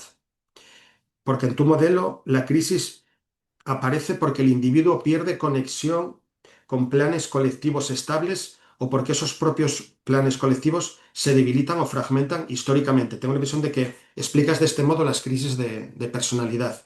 Aquí, simplemente, para no repetirnos, eh, quizás la pregunta sería si toda crisis de personalidad proviene precisamente de este conflicto normativo, ¿no? Porque también parece posible que la crisis de personalidad provenga de debilitamiento o crisis de esos arquetipos, crisis de esas normas, pero luego también de otras situaciones que sin dejar de ser fenómenos psicológicos, también pueden hacer que el individuo tenga una crisis de personalidad, ¿no? Por ejemplo, duelos, eh, un determinado duelo, un trauma bélico, etcétera. En un duelo afectivo de este tipo, en un trauma bélico, en un shock postraumático de una persona, eh, no puede haber aquí una crisis o quiero decir, ¿no hay aquí también una crisis de personalidad? O mejor dicho, no hay un trastorno psicológico, aunque este trastorno psicológico o este problema psicológico no provenga de un conflicto normativo. Yo creo que en eventos de esa naturaleza eh, se expone o se ve expuesta la capacidad resolutiva de la persona según su personalidad, ¿no? Entonces, por ejemplo, claro, alguien se le muere un familiar o lo que sea, eh, cada persona tendrá sus formas resolutivas particulares de atender esa situación. Ahora, si no cuenta con los recursos normativos, morales, que le resulten favorables para resolver lo que está viviendo, entonces sí podríamos decir que está presentando un conflicto normativo ahí, ¿no? Como resultado de una crisis de personalidad según las exigencias actuales que está viviendo. Un duelo, un despido del trabajo, la pérdida de un hijo, lo que sea, ¿no? pero que al final todos contamos con formas resolutivas, con compromisos morales, con compromisos normativos. Y será nuestra exposición a, al mundo, a las circunstancias del mundo, las que nos irán poniendo a prueba sobre si nuestras formas resolutivas resultan viables según el tipo de exigencias de la propia dinámica social. Yo creo que esa es la cuestión. Pero ya la personalidad está en el individuo y serán las circunstancias las que en todo caso pondrán a prueba esa capacidad resolutiva de cada quien. De acuerdo. Em, Pareces afirmar que las normas ayudan a reducir errores y a organizar mejor la conducta de los sujetos. Pero ¿no depende esto siempre del punto de vista? Porque a veces una norma puede solucionar problemas en un ámbito y crear problemas en otro ámbito diferente. Por ejemplo, una burocracia muy rígida puede hacer que una institución funcione de forma más ordenada, que los individuos se conduzcan de una forma más ordenada, pero también puede generar personas demasiado pasivas o incapaces de reaccionar ante situaciones nuevas, etcétera. O incluso ciertas normas políticas o educativas pueden fortalecer la cohesión y eficacia de un grupo social mientras dificultan deliberadamente la capacidad crítica, la autonomía o la organización de grupos rivales. Quiero decir que, que las normas ayudan a reducir errores, pero las normas, si las inscribimos en un contexto de dialéctica de grupos, y dialéctica de clases, las normas a veces parece que no quieren reducir errores, sino todo lo contrario. Lo que no quieren es crear conflictos, aunque el individuo viva alienado, viva explotado, viva dominado, etcétera, lo que es una forma de error, en cierto modo. Entonces, ¿hasta qué punto eh, pensar las normas de este modo, en el sentido de que ayudan a reducir errores, no es muy restrictivo cuando las insertamos precisamente en esta dialéctica? Claro, yo creo que cuando se insertan, como dices, en esa dialéctica, es que las normas expresan el daño colateral, ¿no? Y el daño colateral, paradójicamente, es que producen errores. Y producen errores nuevamente porque son incompatibles entre sí. Yo trabajo en una empresa, la empresa tiene sus pautas normativas que buscan reducir los errores al interior de la empresa, pero me pueden estar generando conflictos con mi familia, muy probablemente. Pero bueno, porque mi familia tiene su dinámica normativa que es incompatible con la dinámica de la empresa. Entonces, paradójicamente, la empresa en busca de su estabilidad atenta contra la estabilidad de mi familia o contra otras estructuras, ¿no? El Estado, por ejemplo, un gobierno en localidades particulares, en busca de su estabilidad, pueden atentar contra las estabilidades de otros grupos o de otras estructuras, ¿no? Entonces, me parece que es interesante y es paradójico, porque la norma, donde cierra aquello que representa, si busca la estabilidad en hasta sus límites, hasta sus márgenes, aun cuando eso implique producir errores fuera de ellos, que creo que los produce justamente. De acuerdo. Aquí el tema es precisamente este, porque tengo la impresión de que em, la norma no busca reducir, o pregunto, ¿busca reducir errores de los sujetos o busca más bien reducir que eviten que surjan conflictos, por ejemplo? ¿Vale? Quiero decir que son niveles diferentes. Los sujetos pueden vivir explotados, alienados, etcétera, em, pero aún así están tan dominados, quiero decir, el sistema se ha cerrado sobre ellos de tal forma que están completamente dominados y alienados y no pueden generar ningún tipo de conflicto precisamente por esto. Em, Esas normas, evidentemente, están explotando a estos sujetos,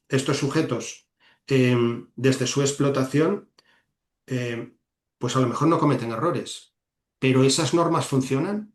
Quiero decir, eh, lo digo porque no se están mezclando aquí planos o niveles, en el sentido de que estamos hablando de personas explotadas dentro del sistema, en lo que en cierto modo es una forma de error, y un error sistémico y un error estructural causado por las propias normas. Entonces, ¿hasta qué punto se puede decir que las normas ayudan a reducir errores? Pero bueno, yo creo que ahí, por ejemplo, la distinción entre ética y moral podría funcionar, ¿no? Porque las normas en su dimensión moral suprimen al individuo. Vamos, las normas en su dimensión moral tienen como interés la preservación del grupo y del grupo en un sentido amplio, ¿no? Del territorio, de la dinámica del Estado, de la dinámica social, aun cuando eso implique que en sus individualidades se sufra. Entonces, la ética se refunde a la moral en esta lógica de estados, en esta lógica de imperios. Yo creo que ahí las normas no tienen como finalidad buscar que el individuo no sufra o buscar que el individuo no se equivoque. La norma ahí en esa dimensión amplia moral tiene como finalidad buscar la estabilidad del territorio, del estado, cueste lo que cueste. Así nos cuesten individuos, justamente, ¿no? Ahora, habrá normas que precisamente estarán más cerca de la dimensión ética. Y bueno, ya esas normas en la dimensión ética sí buscarán contrarrestar muy probablemente las normas en la dimensión moral. De no se interesa el individuo, no se interesa su sufrimiento, y ahí se va a buscar el contrarrestar. Y siempre estamos en esa dialéctica, ¿no?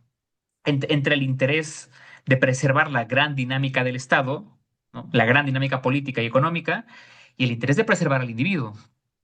Y habrá momentos donde se vayan imponiendo unas por sobre otras. Pero claro, yo creo que distinguir esos dos momentos es importante, porque no todas las normas les importa reducir el error del individuo, ni su Sí, sí, sufrimiento. estoy de acuerdo, Iván. La duda es si entonces no resulta, perdón por la expresión un poco grosero, decir que las normas ayudan a reducir errores. Aquí no hay que introducir a continuación muchos matices, precisamente sobre lo que has dicho de ética y moral, o ética, moral y política, por ejemplo. Claro, bueno, es que en general la norma en su surgimiento sí reduce el error operativo en cuanto tal. Si entendemos el error como aquel intento conductual que busca alcanzar un determinado logro. La norma demarca la ruta correspondiente para alcanzar el logro. El error en ese sentido. El error en su sentido operativo, toda norma busca reducir el error. Toda, si lo pensamos bien. Porque al final la norma... Pero sí, sí, sí, sí. pero el error no de los sujetos, en abstracto. Quiero decir, en todo caso, el error de unos determinados sujetos muchas veces en detrimento de otros. Quiero decir que cuando hablamos de que las normas ayudan a reducir errores, no hay que insertarlo en un contexto dialéctico y hablar también de niveles, porque es verdad, toda norma, en la medida en la que busca moderar, canalizar las conductas de los sujetos, trata de que los sujetos se conduzcan según esas normas, etcétera, y estamos presuponiendo que esas normas funcionan, porque esas normas pueden ser no adaptativas a medio plazo. ¿Vale? Quiero decir, una determinada sociedad que mantiene un cierto desequilibrio con los recursos del entorno, esas normas a corto plazo pueden dar la apariencia de que funcionan y de que resuelven errores, pero a medio plazo quizás generan un problema irresoluble que llevan a esa sociedad al colapso. ¿No? Entonces, em, no hay que introducir niveles, introducir capas, y hablar e insertar las normas en este contexto dialéctico, hablar de medio plazo, corto plazo, largo plazo, etcétera. Reducir, y por eso hice la mención de la ética y la moral, porque yo sí creo, por ejemplo, que las normas buscan reducir el error en los individuos, no en todos, solo en aquellos a quienes va dirigida, ¿no? Ahora, el que unos individuos estén sujetos a las normas y se reduzca el error o el margen de error, porque hablamos de un margen de error en sus conductas, eso puede implicar que el margen de error de las conductas de otros individuos que están en otras normas incrementen. Y ahí yo creo que está el proceso dialéctico, ¿no? La confrontación entre ambas normas y los grupos que ambas representan buscan disminuir el margen de error entre los sujetos a quienes representan. Y la única forma de hacerlo es incrementando el margen de error del grupo contrario. Y como dices, podemos introducir a corto, mediano y largo plazo según el contexto político y bueno, ya se enriquecería el análisis, ¿no? Sin duda. Bueno, pues pasamos entonces al siguiente bloque, ¿vale? Que se pregunta si la psicología es una ciencia, ¿no? Que es uno Sí. de los capítulos del libro. Y en este bloque vamos a centrarnos en una de las tesis que puede parecer un poco más polémica del libro, y es la idea de que la psicología no constituiría una ciencia en sentido estricto, sino más bien una técnica ligada a la reorganización y estabilización de la conducta humana dentro de determinados marcos normativos y sociales. Entonces, bueno, aquí quizás la primera pregunta es em, que dices esto, que una de las tesis más polémicas es esta, considerar que la psicología funciona como una técnica, más como una técnica que como una ciencia. Entonces, bueno, un poco así en términos muy generales, ¿qué te ha llevado a esta conclusión de que la psicología es imposible como ciencia? Bueno, yo creo que ya cuando uno es estudiante de licenciatura, se da cuenta que hay muchas psicologías, ¿no? Y a uno como estudiante de licenciatura en psicología le viene la pregunta sobre cuál es la correcta. Y realmente es que los maestros nunca saben dar una respuesta concreta. Y al final las respuestas que parecen eh, más difundidas es que las psicologías más correctas son aquellas que están más cerca del método científico.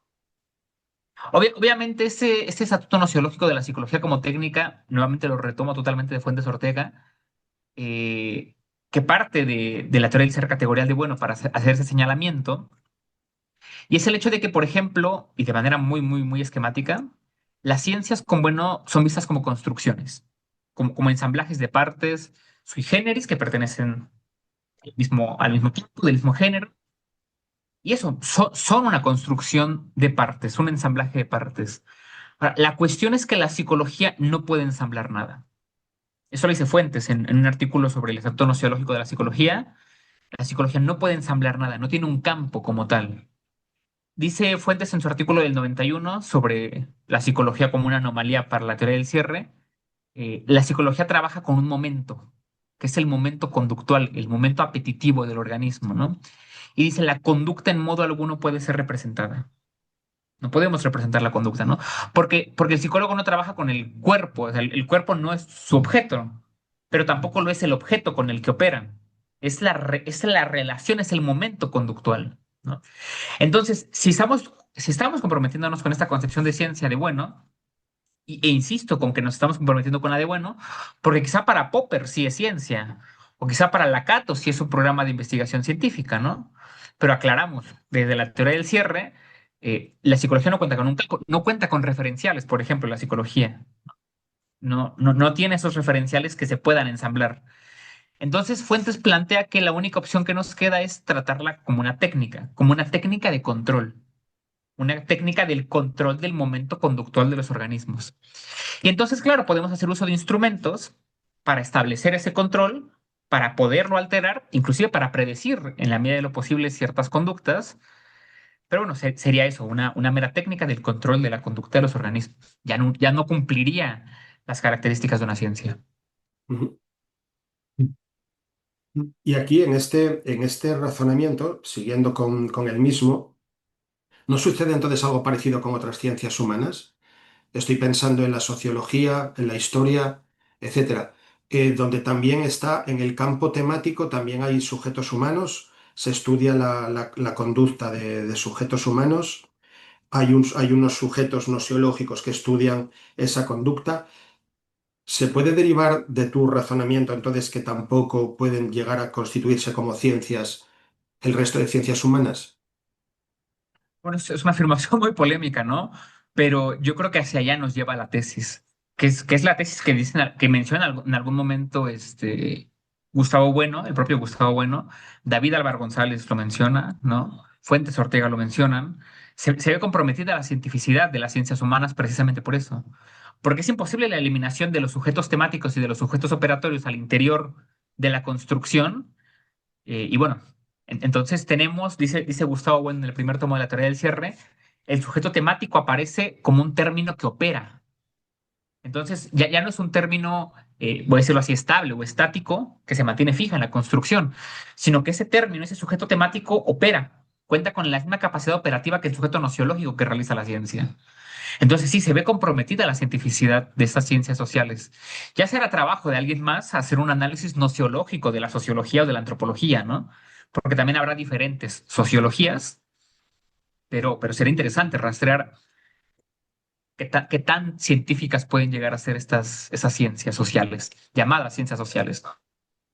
Sí, Gustavo Bueno en el Estatuto Gnoseológico de las Ciencias Humanas sí habla de diferentes metodologías, ¿no? Metodologías beta 2, metodologías beta 1.1, beta 1.2, beta alfa 2.1, 2.2, metodologías alfa 1 y entre las metodologías alfa 1 y las metodologías beta 2 es donde sitúa un poco a las ciencias humanas, ¿no? Como un campo efectivamente problemático donde además en este campo aparecen, pues precisamente problemático porque aparecen las conductas humanas, pero él dice que esta tensión interna, en la medida en la que no pueden segregar completamente a los sujetos, pero que tampoco se reduce a mera técnica, que sería beta 2, ¿vale? Es ahí donde se mueven las ciencias humanas, que aunque a pesar de ser problemáticas y tener un campo fracturado, un campo siempre roto en disciplinas, etcétera, sí reconoce que sí está reconociendo implícitamente que no se reducen a técnica, puesto que no son B2. Las técnicas las colocan B2. Sí. Eh, entonces, em, no estamos quizás, no sería más una tesis menos fuerte, una tesis más flexible o más débil, hablar eh, de las ciencias humanas como unas ciencias, sí, problemáticas, rotas, etcétera, pero que se mueven entre A1 y beta 2 y a pesar de esta problematicidad, sí consiguen ciertas identidades o alcanzan ciertas identidades que no se pueden reducir meramente a técnicas. Pregunto, ¿eh? No, estoy totalmente de acuerdo. De hecho, por ejemplo, en este artículo del 91 de Fuentes, él propone colocar a la sociología y una especie de sociología estructuralista en el estatuto Alfa 2.2, si no me equivoco. Y dice, es el nivel, metodológicamente hablando, más alto en ciencias, al mismo tiempo el más humano, dice Fuentes, ¿no? Sí, por supuesto, totalmente.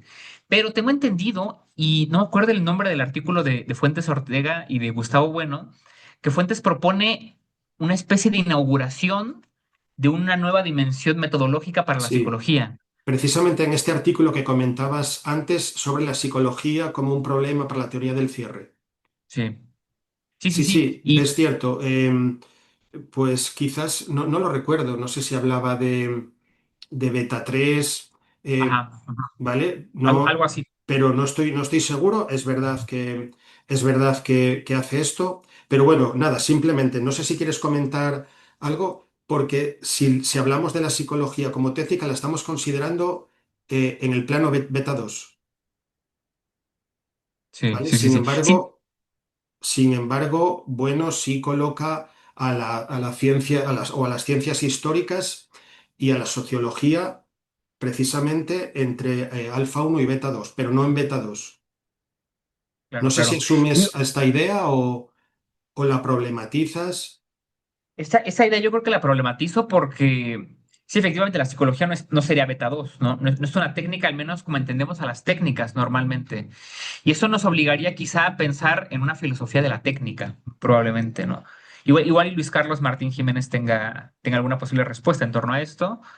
Eh, pero es que justamente la psicología no cuenta ni siquiera con las características de las ciencias humanas, ni de la sociología, ni de la antropología, ni de la ciencia política, ¿no?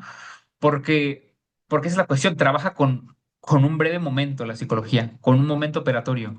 Probablemente inclusive podríamos señalar que el sociólogo trabaja con estructuras o con instituciones, que podríamos identificar quizá en las estructuras normativas inclusive, ¿no? O en las construcciones o en ciertas pautas. Pero la psicología se trabaja con un momento, ya es bastante complicado colocarla, ¿no? Habría que pensarlo, genuinamente no lo sé con claridad, ¿no? La propuesta de Fuentes es esa y quiero rastrear a ver hasta dónde puede llegar.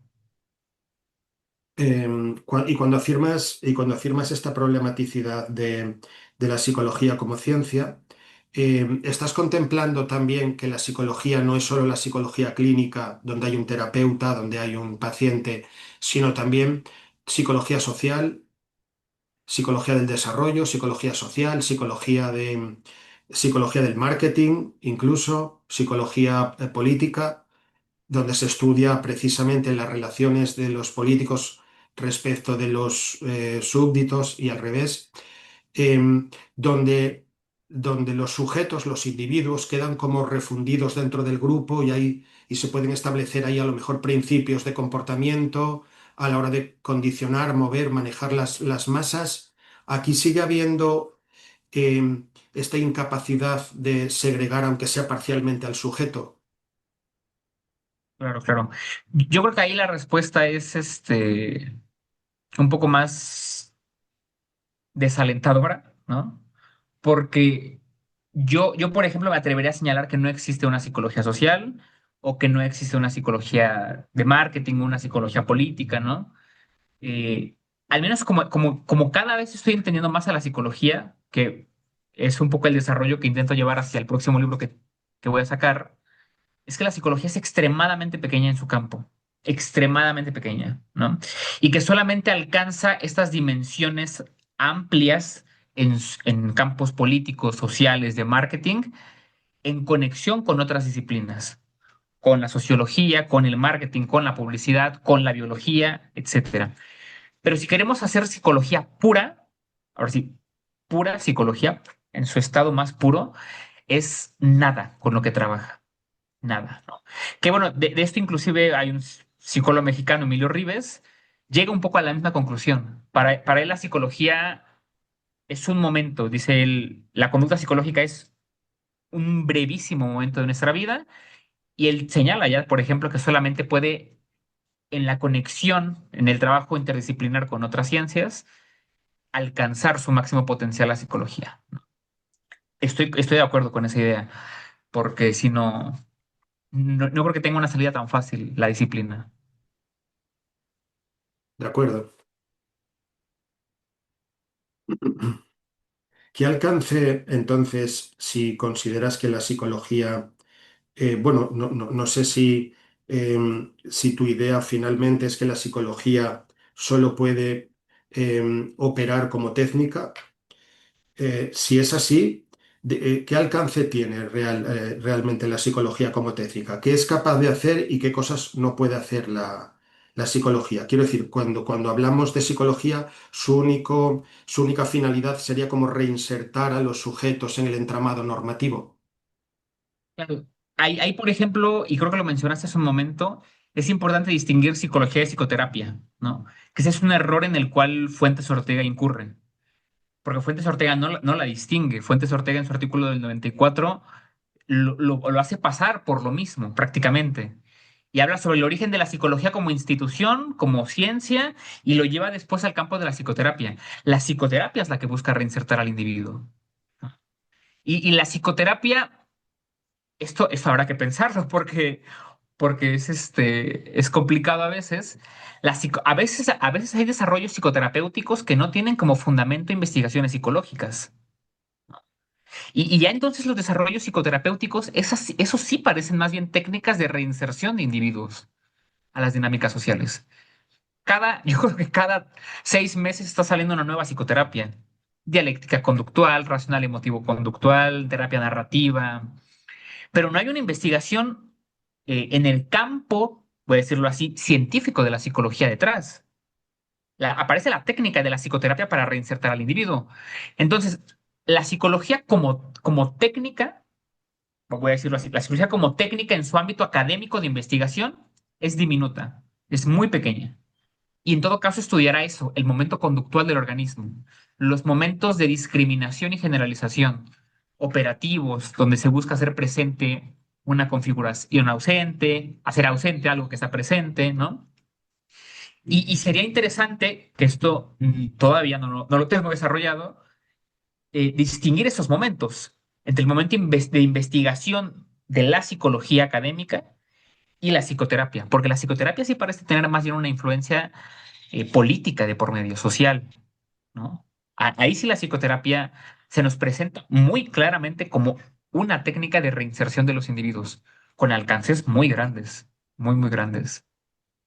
Y si la psicoterapia es una técnica, la psicología en este sentido que has dicho, en el sentido de investigación, de principios de la conducta, Sí. es una técnica, es una ciencia, Yo creo que serían técnicas, y aquí tengo que recurrir al libro de Luis Carlos Martín Jiménez para ver cuántos tipos de técnicas existen, porque a pesar de que ambas son técnicas, una parece ser una técnica más bien que se desprende de exigencias y demandas históricas, políticas, ¿no? Que sería la psicoterapia, y la psicología parece ser más bien una técnica del control en contextos muy particulares, con control de variables y de relaciones contingenciales muy específicas, ¿no? Mientras que la psicoterapia ya contempla la dimensión normativa, la dimensión política, la dimensión social del individuo, que en el laboratorio el psicólogo no requiere de eso. Habría ahí que distinguir diferentes tipos de técnicas para distinguirlas. pero en cualquier caso ambas serían formas o tipos de técnicas. Sí, claro, yo diría que ambas son formas de técnicas. De acuerdo.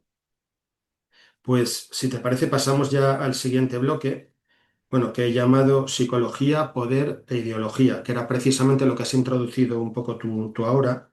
Y en este bloque la idea es centrarse en la dimensión política de una tesis que aparece en el libro, que es la relación entre psicología, normatividad, hegemonía e ideología, así como el papel que desempeñan las estructuras sociales en la configuración de la subjetividad y la conducta humana. ¿Crees que parte del sufrimiento contemporáneo está siendo psicologizado cuando en realidad tiene raíces políticas, económicas o institucionales? Sí, totalmente, totalmente. Y totalmente, ¿no? Porque justamente lo que decíamos, la persona al final es la apropiación de la exterioridad, ¿no? Entonces, el malestar de la persona es un malestar que se desprende de la exterioridad, de sus relaciones con la exterioridad. Entonces, bueno, su conducta en cuanto tal, vamos a decirlo así, la conducta en cuanto tal no es buena ni mala, ¿no? La conducta, la operación, el movimiento no es bueno ni malo. Cobra relevancia o cobra el sentido de malestar o de patologización ya en el contexto normativo, según las exigencias del mismo contexto. Pero sí, yo creo que si rastreamos las condiciones históricas y políticas actuales, encontraremos precisamente este malestar en los individuos. Ujú, de acuerdo. Y en tu planteamiento, la psicología aparece muchas veces como ligada a funciones de adaptación y o inserción normativa, ¿no? Bueno, un poco lo que veníamos diciendo. ¿Crees que eso convierte necesariamente a la psicología en una herramienta conservadora o puede desempeñar también funciones transformadoras o incluso contrahegemónicas? Claro, ahí nada más para aclarar lo que mencionaba hace un momento, ¿no? Quizá cabría más decir psicoterapia, ¿no? Psicoterapia, sí, sí, Sí, correcto. sí, Antes sí, has sí, no, hecho no. la distinción, sí.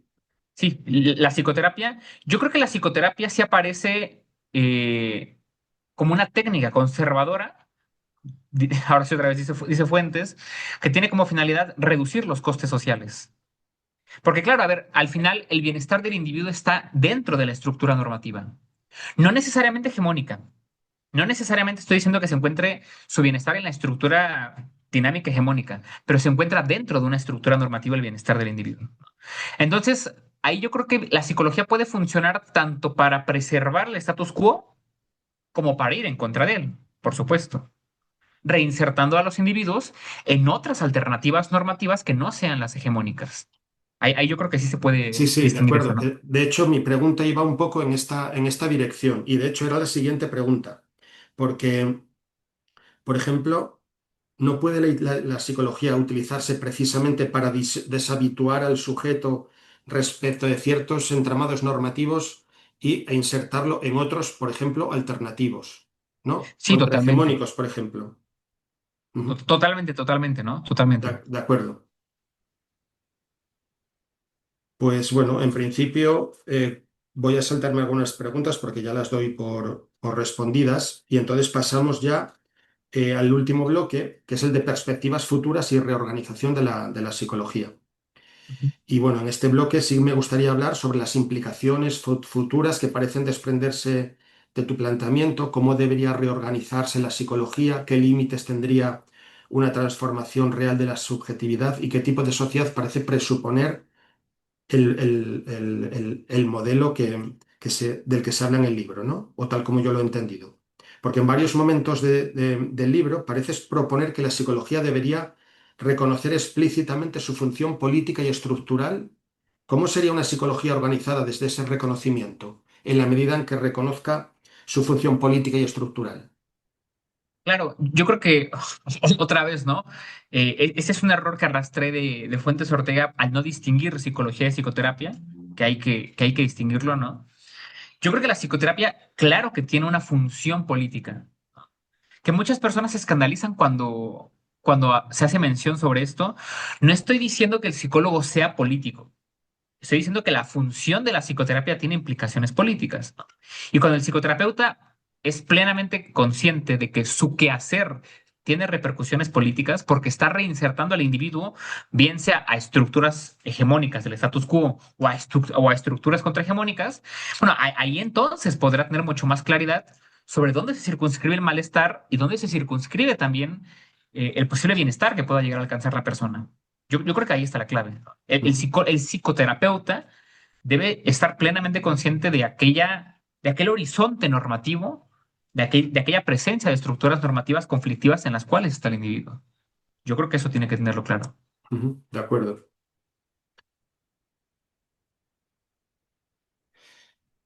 Bueno, y siguiendo un poco en la misma línea, ¿hasta qué punto los problemas psicológicos son transformables mediante cambios sociales? Quiero decir, en el fondo, todos los problemas psicológicos provienen de o pueden evitarse mediante transformaciones en la estructura social, en las normas sociales, etcétera.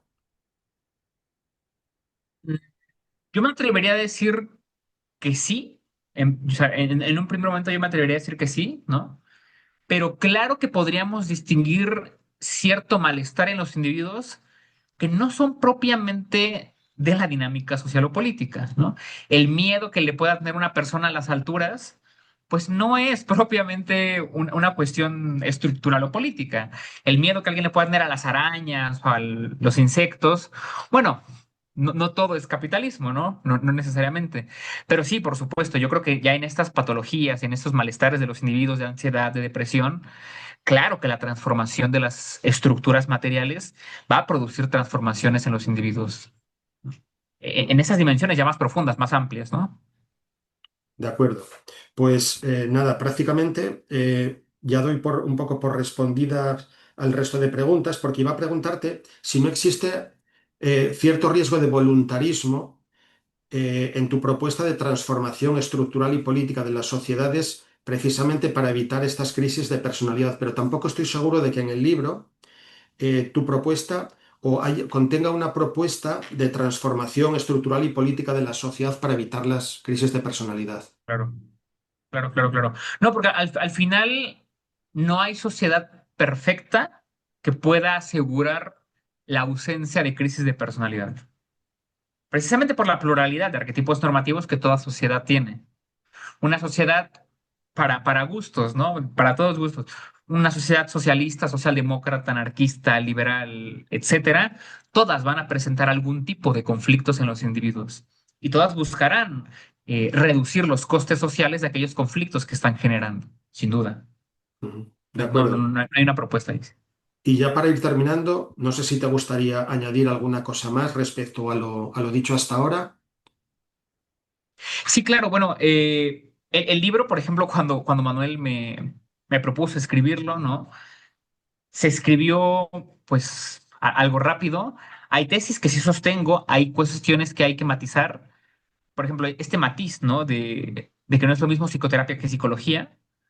Establecer que si ambas son técnicas, ¿qué las diferencia una de otra? Si la psicología es una técnica, si la psicología académica es una técnica, ¿dónde acaba? ¿Dónde inicia otra ciencia, ¿no? Esos análisis ya son posteriores, ¿no? Son reflexiones que uno tiene que seguir realizando y nada está dicho. Vamos, que si me equivoco, que si hay errores, agradecería mucho que alguien me los pudiera señalar para poder trabajar sobre ello. Ujú. De acuerdo. Ya has dejado caer un poco la respuesta, pero iba a preguntarte si estás trabajando en alguna nueva publicación. No sé si puedes adelantarnos algo sobre esto. Y bueno, la verdad, no va muy bien porque el trabajo me tiene muy ocupado, pero es un análisis nociológico sobre la psicología desde la teoría del cierre categorial, ¿no? O sea, pretendo que el trabajo que inicia Fuentes, que es un trabajo que está muy disperso porque no, o sea, son artículos muy variados, algunos ni siquiera están publicados en Internet, pretendo tratar de darle continuidad y en la medida de lo posible alguna respuesta sobre si la psicología realmente es una ciencia, si es una técnica, qué tipo de técnica es, cuál es su campo o su objeto o los fenómenos de estudio que tiene. Entonces, próximamente espero estar sacando algo en torno a eso, al estrato nociológico de la psicología. Muy bien. Bueno, pues hasta aquí la entrevista. Muchas gracias de nuevo y gracias, por supuesto, a todos los que nos escuchan desde sus casas.